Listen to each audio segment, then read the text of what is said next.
Dégâts sur la durée et plusieurs formes, je t'explique le kit de Lacrimosa de NTE en 1 minute. D'attribut KO, Lacrimosa se base sur des dégâts de brûlure. Elle peut switch entre deux formes, une forme corps à corps et une forme à distance. Lacrimosa se base sur l'application de l'effet cauchemar. Cet effet se cumule jusqu'à 10 stacks et plus la cible a d'effet, plus les brûlures feront de dégâts.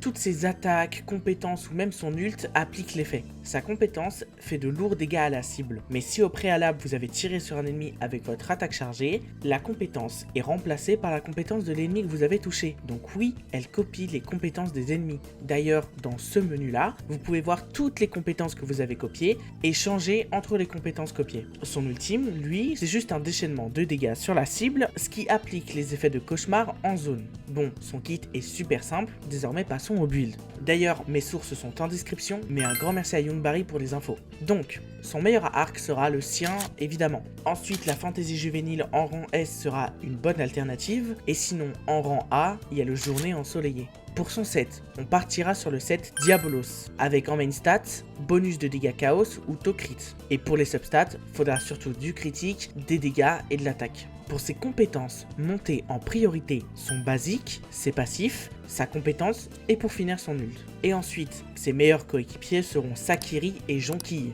Puis combler ces deux-là avec un perso psyché comme Aniel ou Fadia. Le but de cette team sera de jouer autour des cycles d'Esper pour faire un maximum de dégâts. Et si vous avez du mal avec le système de combat du jeu, j'ai une vidéo sur le site rouge qui le résume. En tout cas, désormais, tu sais jouer Lacrimosa parfaitement, Discord en bio et abonne-toi pour plus de contenu autour de NTE.